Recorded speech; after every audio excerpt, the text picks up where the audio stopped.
Yo, welcome back to the GM Podcast. I'm Miller. I'm Gav.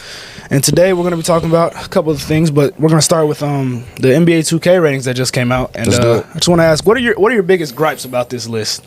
Okay, so at first I was like mad, I'm not going to lie. Yeah. And then I kind of looked a little deeper and kind of the thoughts behind a video game, because ratings go into badges. So certain players could have higher ratings, but then whenever you add a bunch of badges onto them because they're an all-around player like a Jokic or a Sabonis.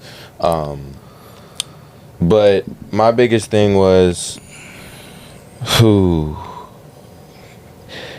I know people are not going to like this, like the average fan, but I don't think Kyrie's a 94 overall. No, I don't either. I felt like 94 meant more, like... Bro, 94, I thought that was That's super high, bro. Yeah. Yeah, I didn't like Joel Embiid at 2 either. As the second highest rated player in the game. Yeah, no. I feel like that's extremely disrespectful. I was going to bring that up as well. Yeah. Joel Embiid at number 2. So the top 10 was Jokic, Embiid, Luka, Shea, Giannis, KD, Bron, Tatum, Curry, and Edwards. Other than, I think Edwards should be 1 overall higher, up there with KD, Bron, and Tatum. And other than that, I have no problems with the top 10 other than Embiid at number 2. Embiid should be in the same boat as... Embiid should be in the same boat as KD, Bron, Tatum, Curry. Maybe 1 overall higher. Maybe Anthony Davis. Yeah, Anthony Davis was right there at 11. Yeah. So I don't know why Joel Embiid is still getting that type of respect. But yeah, I don't know. I mean, other than just eye test, yeah, you got to really look at, he hasn't been past the second round. Yeah. So, and this is a defining year in his career, because absolutely now you have Paul George. Now we know Tyrese Maxey's a 20, like he can average 26, 27 a game. So there's really no excuse for you to not be able to honestly make the finals. And even if Paul George or Tyrese Maxey has bad series, bro, I'm not putting that past Joel Embiid. We've already done that. Because if those players, especially if Maxey, because I haven't seen Maxey play bad in the playoffs, if Maxey starts to play bad, then I'm going to start having to look at, is Embiid just holding that ball, and like the way they use Embiid affect the players around him in a negative way? Because we've blamed Harden, we've blamed Ben Simmons, and we've blamed Brett Brown, who do deserve some blame. Yeah. But no doubt about that. But it's never... He's gotten off scot-free every single time. Yeah. So... this year, I'm not giving him that excuse. It's just, if you're an all-time player, you need to perform. If they don't get it done this year, I think you package. I'm not gonna lie. If they don't get past the second round this year, like if they lose conference finals and it's really competitive, okay, cool, you run it back. But if they don't get past second round this year, I'm packaging Embiid up for with like 2 all-star caliber players. Yeah. Or just something like, I'm packaging him up for build around some young talent and building around Maxey, because I think prime Maxey might be able to average 27, 28 in this league. I think he's going to be really good. Absolutely. Another problem I had, Rudy Gobert at 37. Okay, so obviously, like, Rudy Gobert is a good player, blah blah blah. Well, he's not a good player, but like, so he was at 37, and Naz Reid was at 99. Yeah, that's my issue. Naz Reid is a better basketball player than Rudy Gobert. I feel like we just seen that. Yeah. Naz Reid was... I mean, there was times where Rudy Gobert couldn't play, and you had to play Naz Reid. Exactly. That was my point. Like, there were times where Rudy Gobert literally had to come out of the game in favor of Naz Reid. And in a game like 2K with ratings and stuff like that, obviously you're going to give Rudy Gobert the Intimidator and badges like that, which should up his overall. But Rudy Gobert's offensive overalls, other than standing dunk and I guess, like, this isn't even offense, but like attributes like strength and stuff like that should be high. His 3-pointer should be a 30. His mid-range should be a 30. Exactly. Like, so while Naz Reid should have a high overall in all of these offensive categories, and defensively he's no bum. He's a great defender. So that's kind of where I guess there's not that big of a discrepancy. Like, I'm okay with Rudy being higher if his defensive, like, paint protection attributes are that high, but it's not 99 to 30, whatever you just said. And for me, obviously, this is a video game, so they're not going to be perfect. Yeah. But it's like, I see certain things on this list. It's like there's a gap between certain players that I think, like Brandon Ingram on this game is the 49th highest ranked player, and Pascal Siakam is the 21st. That makes zero sense to me at all. It's like Drew Holiday they just and see them Derek go White to were the. low. It's like they see them go to the conference finals and they need to add someone other than Halliburton to the 90 overall or something. Like, Halliburton, good player. So, for instance, like I think Halliburton, you could swap with Kyrie, and I don't think Halliburton's a 94 though. Like maybe like 92, 93. No. But Halliburton is more important to his team, and I feel like at this point he is a little bit better than Kyrie. No, that's what I'm saying. Like the fan doesn't want to hear that. The average fan that loves Kyrie, because I love Kyrie, like obviously, but I'm not taking. No. Yeah, I'm just not. And player I wish would have got a little bit more respect, but 89 is not bad. But I think he could have gotten to the 90s, at least at 90 overall. Is Paolo? Yeah, he's the least covered rookie of the year and young prospect I think we've ever. I've never seen a rookie of the year so just not talked about. I think he's going to be disrespected for a long time because I didn't like the Magic's offseason because it felt like they just got a whole bunch of guys that are like older that'll make them a little bit better, but it's just 3-and-D. Their whole team is 3-and-D. There's not really anybody to go get you a bucket. No, other than Paolo. Paolo's going to go get you a bucket, but other than that, like there's not a lot of shooting. Yeah. KCP, like I don't know. I have to look up KCP's 3-point percentage because he's never struck me as but like he shows up in the playoffs though. And he does. He shows up in the playoffs. So once you get there, you're gonna want KCP. Yeah. My thing is KCP. I'm not saying he wasn't good, but KCP, his best years were with LeBron and Jokic. Yeah. And not saying Paolo, because Paolo's a really good playmaker. Yeah, and Paolo could do that for him. Yeah, 100%. Paolo could do that for him, but. I mean, like I said, the reason I think he should be a 9, I mean, he averaged 23, 7, and 9 in only 35 minutes a game. Yeah. That's pretty impressive. I think if you were giving him 40-something minutes a game, he could have averaged 25, 26, and he would have been triple-double watch. Triple-double watch every night. He would have been triple-double watch every night, but I mean, he's only playing 35 minutes. Agree. Like, if he was on the Knicks or not with the Knicks, but he was with like a Tibbs and playing, you never know. Do you think he's the most underrated player in basketball right now? Yes. Okay. Because, like I said, with the most undercovered rookie of the year ever, and he's on the Magic. Like it's just everything kind of leads to him being not talked about, if that makes sense. Another player that should be a high overall simply because there shouldn't be a thing that he's a low overall in, other than maybe you could say like strength or really nothing, is Wemby. Yeah. He averaged 21, 10, and 4. On limited minutes. Like, I don't even know. I would love. But Pascal Siakam is better than Wemby, I guess. And Domantas Sabonis. Wemby only played 29 a game. Yeah, man. I don't know what we saw from Pascal Siakam this year that made us think, oh, he's a 90 overall. I liked him when he was at 88. I liked him when he was in Toronto. Like 86 to 88.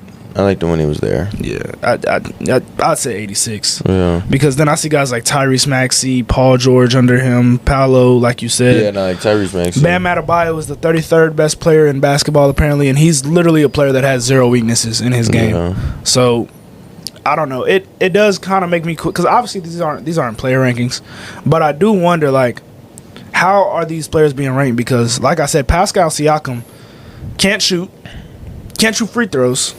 Yeah, and then other than that, he's a pretty good basketball player. I'm not saying I love Pascal Siakam. Yeah, I would love to have him on my team. I just would love to have him over Bam. Yeah, like, come on, bro, and Wemby. So yeah, I do agree with that. And I think Wemby taking off limited minutes and giving him Chris Paul. I'm not even gonna put an estimate on his numbers this year because it could be 30 a game. I don't know if it will be. But if they give him 35 to 38 minutes with Chris Paul, I agree. Bro, that's and Stephon Castle. Yeah. He's got good guards now to give him the ball. He doesn't have like Sohan as a point forward and like Trey Jones. Like so I'm excited to see Wemby this year. I'm not gonna lie. I'm really excited. All right. So just to see where your head is at, who are your top 3 favorites for NBA MVP next year? Yeah, so first I have Luka. Okay. Simply because he's one of those players who is definitely MVP caliber and just hasn't won it yet. Yeah, and the only reason that he wasn't thrown right there with Shea as like second this year, probably would have been first, is because his team was a lower seed. Yeah. Like what seed were they? They were 5 seed, I believe. Five or 6. Yeah, like they weren't a top 4 seed because he averaged 34, 35. Yeah. I agree. I mean, that's a little under prime Harden numbers. Yeah. So, and just as good play, I don't know. Like, I think I would definitely go Luka 1. You got to throw Jokic in there simply because he's just going to put up numbers. Yeah. And with them losing KCP and getting Westbrook, I would probably say they might ask Westbrook to make a little bit more. So that might. I don't think Jokic is winning this year. Yeah, like I don't. I think there's too much voter fatigue. Yeah. I don't even think he's a top 5 option to win it. You don't think so? Nah, because I thought we were gonna say that this year, but yeah, like this next. Yeah, no, I agree, but I feel like he has 3 MVPs or 2 MVPs. 2 should have 3. Okay, so yeah, so if 2 MVPs is about right for him. So I don't know. I just think. First off, like I said, voter fatigue is going to have a big impact. Like, people aren't going to want to vote for him even based on the season he has. Because if we're going off straight numbers and who should be the MVP, then Jokic is always going to be in the top 3. But I also have Luka at number 1. Yeah. On my MVP ladder. I just think there is no voter fatigue. Oh, Jokic has 3 MVPs. Oh, yeah, he does have 3. So yeah, he's definitely not getting it. Yeah. And I think Luka, him not getting one, I think it's about time. Yeah, I'm gonna just be real. Like it's about time for him to get one. Yeah, Luka needs MVP. Yeah. For me, second, I am gonna go Shea. Yeah, it's not once crazy. Again, I just think he's one of those, like, it reminds me of, I don't know how to put it, but just going off gut feeling, it goes me off. Like, you know when a team makes it all the way to the Super Bowl and doesn't win it, like it's like. It's hard. Like, he should have won MVP. He kind of gives me Jalen Hurts the year they went to the Super Bowl vibes. Like, that second MVP. Like, he's going to be second on the MVP ladder no matter who wins or who. Like, I don't. But he is going to be up there for sure. Like, he's going to be top 5. He's definitely going to be up there. I just don't. I think it's going to be hard for him to win after the year he just had. And then, like you said, your mindset starts to change once you get a team that. And they put a team around him that's a contender. Like, your mindset starts to change. Luka's doesn't because it's him or nothing. Yeah. For that team, because if you take Luka off the Mavericks, they are not in the playoffs. No, they're just not even that good. I mean, Kyrie wouldn't even look that good because he's getting the number 1 defender on each team instead of. Well, the Thunder are kind of the same way though. I think. But I don't think so. I think the Thunder have such a well-rounded team. I mean, you think last year they would have made the playoffs without Shea? Yes, they would have made the playoff. Like they would have. Yeah, that's a horrible take. Nah, I wouldn't say make the playoffs. I wouldn't say make the playoffs, but the Mavs are a better basketball team without Luka than the Thunder are without Shea. I don't know about this upcoming year though, because you have this upcoming year. That's my point. Yeah. Your mindset starts to change. I feel like from a player's perspective, whenever you have a team that's contending, like he's not worried about getting 31 points a game. Like he will get it. Yeah. Just naturally because he's that good, but it's just more of a, I guess, winning mindset. And I think his assist numbers will go up this year. His minutes might go down a little bit just because you might not have to play. There might be blowouts. Like they're going to be that good this year.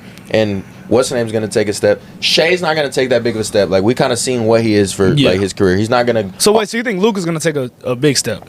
No. Oh. I think players other than Lively, no one's going to take a step on the Mavericks. Yeah.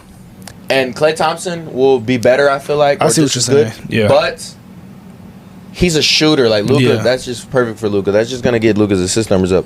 While J-Dub and Chet will both take a leap.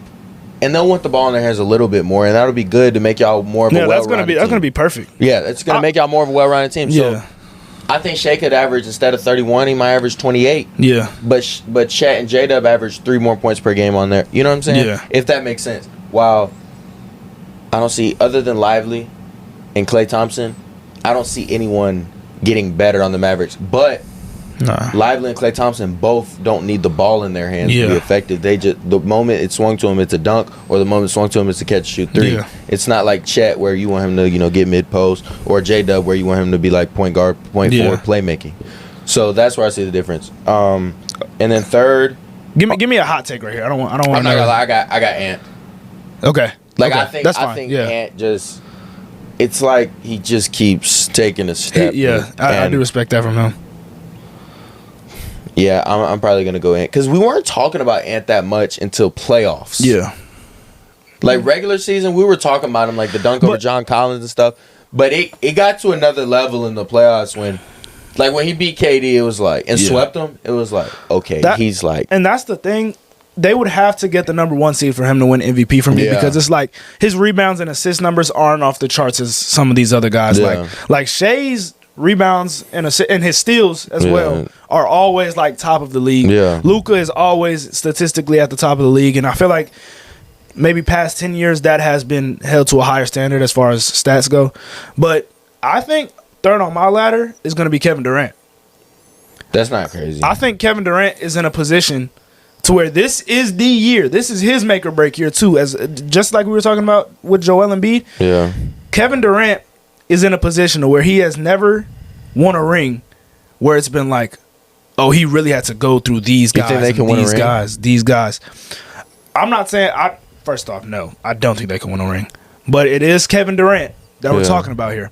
And I think with the addition of Tyus Jones is, and the reason Tyus Jones is so important for this team, and they also Booker can play off ball now. Exactly. They also got Monte Morris. All of these guys can just play off ball and shoot. So I think KD is in for, and after this Grayson Olympics, had the best year of his career. Yeah. After this Olympics, I do think that Grayson KD like 50 from 3. Yeah. I think that KD is just going to be that more motivated. I think after Ant busted his ass last year, I do think KD will be more motivated. And like I said, this is his make or break year. Like he does need to win another championship. Like if he won on this squad, I think that would be enough for him to be a top 10 player of all time. But it is going to be that it's like that because as far as winning, I don't really think about Kevin Durant as a winner. No. I think of him as a great basketball player. Legendary scorer. One of the legendary scorer. But I don't think of him with the LeBron James. I don't think about him with the Kobes and the MJs and the. And if he had that mentality of Kobe, it's like So that not even the mentality. I can't even expect that out of somebody, but like the same. But and last year I don't really hold that against KD because they were just not. They just weren't as good. And because I root for KD and I love KD because he's like the definition of a gym rat. Like all he wants to do is play basketball. He doesn't want to do with the media. He actually just wants to hoop. That's really, as a hooper, that's really cool to me that he actually, you know what I'm saying? Yeah. So it kind of upset me because there's certain things that made me mad because not saying that KD gets a pass, but dang, like he has had some stuff not go his way though to win a championship. For sure. Like and it's like it's not stuff where it's like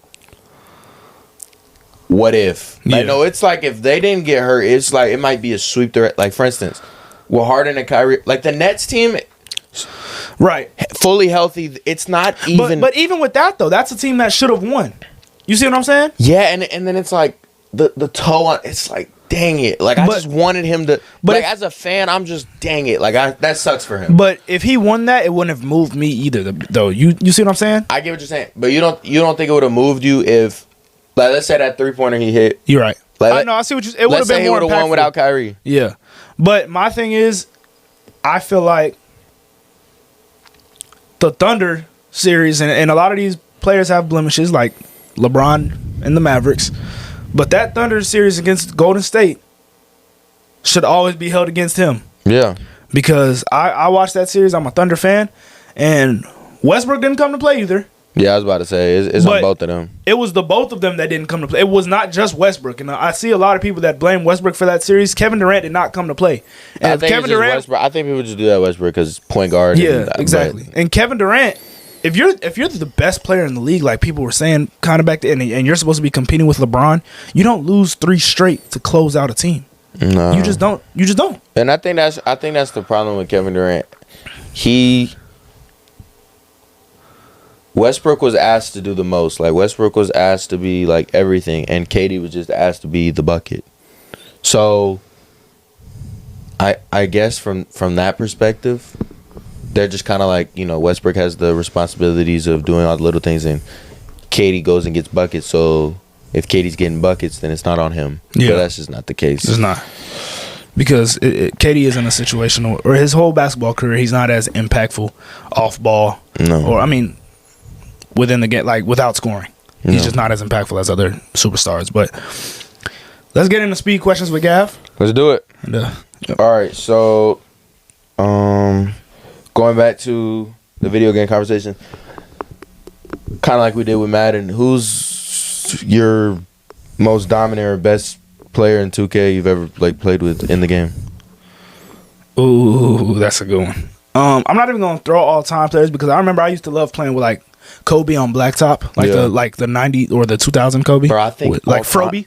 Like I think all time though, T-Mac. T-Mac. Oh my God, I was T-Mac and 2K. Like T-Mac was a problem, but really though, I would say like when was it? Maybe 2021 Giannis. I was about to say 2020, 2021. Yeah. Because it took no skill. Like you could just flick it right just stick run, and just click. and that's how I like rim playing run. too. Yeah, I mean, I'm not going to pretend like I was I mean, at play now, you really don't got to be crazy good. Like there's not really a skill gap in 2K. I wasn't and that Madden, good at there's 2K. a bigger skill gap than 2K. Yeah, 2K you can beat somebody and not. Ever play basketball? Like Yeah, you just not have for- like if you as had long the as you know the 2018 controllers. Warriors, Yeah. you were straight. Exactly. Well, I'm Madden, like you could have the Chiefs, but if someone behind the sticks know what they're doing, it's not gonna matter. That's why I like Madden. But which NBA player do you think will have a breakout season or take that next leap as a player? If you had to say, I know a lot of players will, obviously, but who do you think? I am gonna say J-Dub. Yeah. I think just as a player, he knows exactly what to do with the basketball. He's just a high IQ player. Yeah. And I think what the Thunder were missing last year was a number two. A real number two to be a championship contender. I do think he'll take that jump, and Chet can make that jump as well. But I think J-Dub, just through his first playoff series, I think he'll be much better than he was last year. Yeah. I know a lot of people aren't thinking about this because he's like considered he's going to be a superstar in the near future. But like I said, Wemby. Yeah. Like his numbers are just going to be completely different with Chris Paul. Because it's not going to be limited minutes. He's going to play. He's going to play. And like I say, you got Chris Paul and Stephon Castle. Yeah. That's and I hope better situation. I hope Jalen Green as well. I just hope. Yeah, I wanted that year, like a year or two ago. Last year was a good sign. Yeah. For sure. It wasn't the craziest jump because, once again, impact in winning wasn't as felt. But as far as a player and as far as scoring the basketball, he had like a 15-game run where he was dropping 40 a game. Yeah. So you do have to consider that. Maybe he could get better. Maybe the guys around him could get better. It's crazy, but like, I think Jalen Green, if he was in a better organization or something, like he would be on like maybe a better path than Maxey. No, I think he's a great number two. Yeah. Already. Yeah. But he has to be the number one on this organization, so it's kind of tough. Yeah. Next speed question. Who's your pick for Rookie of the Year? That's such a good question. I'm over here forgetting who's in the draft class. I would have to. You go first. Buzelis. Buzelis? Okay. I like that one. I think he's in a perfect situation with the Bulls losing players, losing DeRozan. I think he's going to come right in and hoop. I think he averaged like 20 in the summer league. Yeah. Which that summer league doesn't mean anything, but like I never understood why he wasn't a top 5. He was top 5 all the way up till like 2-3 months before the draft. Yeah. He was always top 5 in the mocks. See, I'm over here forgetting who was like the number one pick because it's the least significant number one pick of all time, so I'm not going to go with him. I'm going to go with Stephon Castle. That's good. And it might not be... He probably won't have the best statistical season from a rookie, but I do think he'll be the best first year. Him or Buzelis. I do agree with you with Buzelis, but I don't want to be boring. Because Buzelis, other than like you could say he's not an elite shooter, everything else just says and elite NBA wing. And he was number one last year. I think when these players go to G League Ignite, people just forget. Yeah, I don't know what it is. And because people aren't watching. Are they watch them against G League Ignite and they might struggle a little bit, but this is grown ass men we're talking about that are better than college players. People watch college more because it is more interesting. Yeah. But that doesn't mean that there's not better basketball being played in the G League. Way more to the NBA game because it's the feeder, but the college game is nothing. And once again, I hope Ron Holland can do good because I'm tired of seeing the Pistons be trash. But I don't trust a rookie on the Pistons. I don't know what it is. Me either. And but Cade Cunningham is kind of wasting away over there. Yeah. It sucks to see. Yeah, it sucks. And I would say that about LaMelo, but LaMelo's injured. And when we most were of the talking time. about the 2K ratings, I was like, bro, Cade Cunningham's at 86, but if he had like a winning team and people saw how really good he is, I feel like he would be like a 90. Because Cade Cunningham is a legit number one in this league. I strongly believe that he could be a one on a championship team. There's levels to like you remember like prime LeBron, how they said like he could take any team to the like, I don't know if prime LeBron what he would do with these Pistons. And I agree. That's it's that bad. It's that bad. They don't even have a single. I mean, Jaden Ivey is just. He's not what I thought he was going to be. He's not, and he's good. He could be a bench player on a. But I don't even think he's a good bench player on like a contending team. Like I wouldn't want him in my 7. The only guy I would say on that Pistons team right now that I'm excited for is maybe Jalen Duren. I like Jalen. And who do they have? I think they have Asar. And Asar Thompson. Yeah. That's it. Everybody else should be like. And there's no one who can shoot from behind that arc. And that's the league now. I mean, Celtics won the finals. They just picked up Ron Holland, and we talked about that when that happened.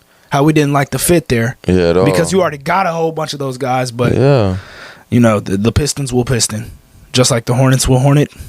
I mean, bro, if Pistons would have traded up, maybe got like a Reed Shepherd. Yeah. Reed Shepherd's good. And that's bro. It's just this whole draft was like, damn, bro, wrong fit. Like Reed Shepherd. Because we got on Reed Shepherd we got on that pick, but we never had an issue with Reed Shepherd. No, Reed Shepherd's so nice. It was him going to Houston because he's not gonna start because you've paid Van Vliet. And you got Jalen Green. Yeah, the sports. There's an issue in sports with overpaying mid players because you don't want to be horrible. Yeah, I've seen it with quarterbacks every time. Every time you pay a bad quarterback, you're in contract hell. You're in salary hell because now if you're the Dolphins, you just paid Tua $53 million. You're stuck. You just paid Tyreek Hill. You're stuck at the most money for a receiver. You're stuck at above average. You're stuck. And now. It's going to be the same thing with Houston because they wanted to pay Dylan Brooks a bag. They wanted to pay Van Vliet a bag when they didn't need to. They didn't need to. It's that simple. You think it'll get like that with the Texans? I was just thinking about the Texans. You think they'll eventually, one of those receivers, they're just not going to be able to pay him like in years? I don't think they'll keep Stephon Diggs very long. That's what I'm saying. I think they'll be able to. They'll keep Nico and Tank. See, it's tough because Nico is like a guy that I think is always going to be around that 8 to 12 range as far as receivers. So you think they'll be? But Tank is going to be a problem. Yeah, like you think they'll be in a Bengals predicament? Exact same thing. I was going to bring that up. Yeah, but that's Jamar Chase and T Higgins are a little bit more explosive than those guys, but they might be better for the Texans. So it's hand to hand, but. Yeah, they're gonna have to pay CJ Stroud just like they had to pay Joe Burrow. So yeah, and I guess last thing I wanted to bring up before the episode's over. So first, Steve Kerr the other day or yesterday or 2 days ago said he said that he has no plans of starting Kevin Durant the rest of the Olympics, and I just kind of probably the last time we'll talk about this, maybe one more time. But what are your thoughts on not just that, but the whole Steve Kerr with the Tatum and Embiid? Just everything recently, and I think we might have had an overreaction to how bad it was, but I will say this. And Draymond pointed this out on his show. Draymond pointed out on his show, and so I have 2 takeaways from Draymond pointing it out on his show. Not calling out Steve Kerr, but he was saying that you can't do that. He literally said that he was like, you can't do that. Like, he's 2K cover, highest paid player ever, like. You just don't do that. No.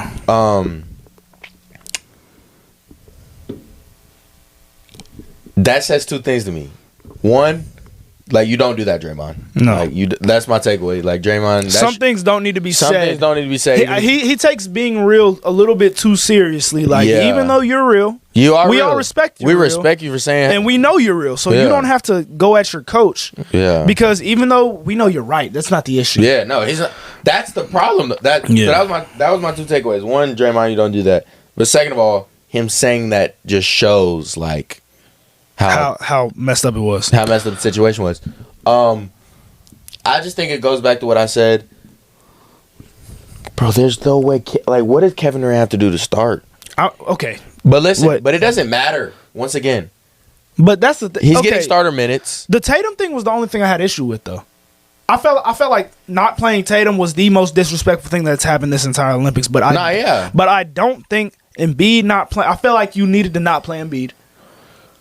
Yeah, maybe I didn't look deeply into his numbers, but I heard he was struggling, bro. Because it's like as viewers watching Tatum, he's giving you effort every night. Yeah, we love to see that. He just won a championship. He was the best player on that championship team, no matter who won Finals MVP. Yeah.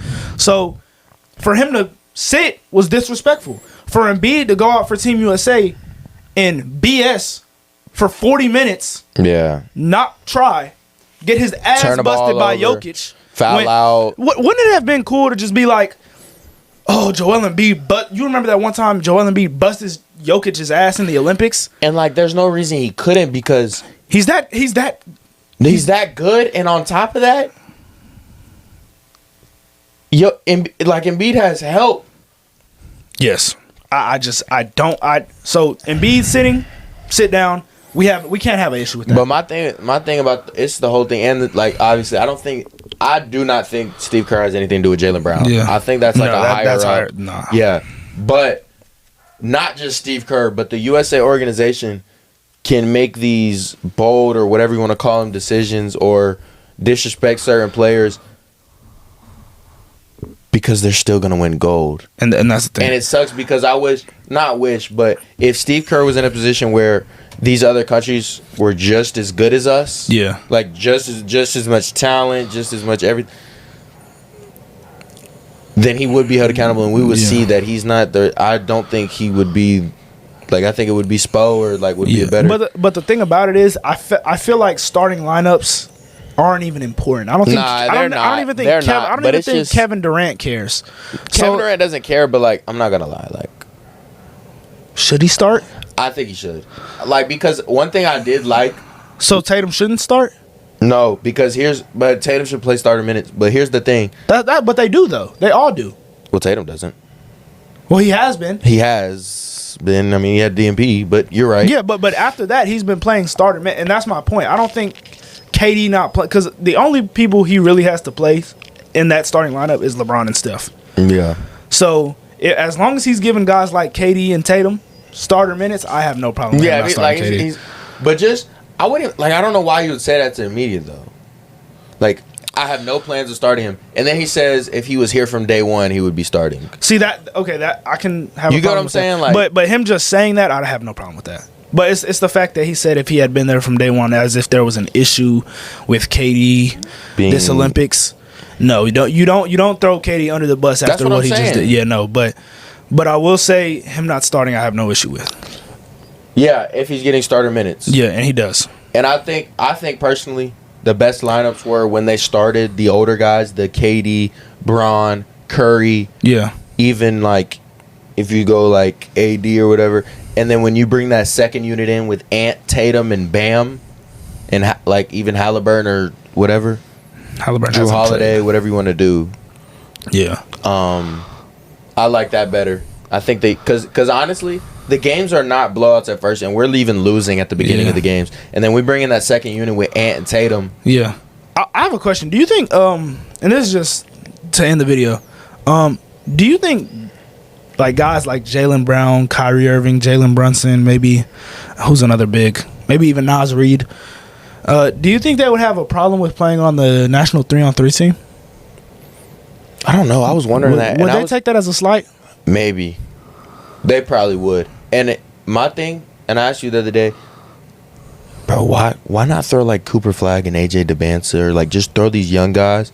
Like, I don't know. It would just be fun to watch. I don't know. Well, okay, that would be fun to watch, but I wouldn't want to see their development get even ruined by a 3v3 game. You see what I'm saying? I kind of do.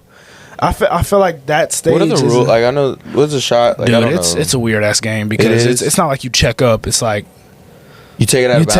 You take it out of the rim and work like that. So I wouldn't want to see them playing that. I would legitimately want to see guys that have already developed play, or because the guys we're sending are interesting. Yeah, they're trash. Well, I would want to see players that are obviously not American, but like players like Sabonis. Like I would love to see a Draymond in that. Yeah, I agree. Yeah, guys that I would love to see older guys like Jamal Crawford. Yeah, even if we lose because we already lost. Yeah. So it's like. Well, I would love to see like some trash talking. Yeah, like Draymond out there. Big three. Just get a team from the big three. Oh, Michael Beasley on three. I would turn on the TV. I guarantee you he would be better than them guys. I would turn on the TV for Michael Beasley. Absolutely. And he showed he would do it. If he played a big three, he'll play for his country. Yes, I agree. I'm turning on the TV for Michael Beasley. Yeah, but that's all I got. Yeah. All right. Well, thank you guys for tuning in. Like, comment, and subscribe, and peace out.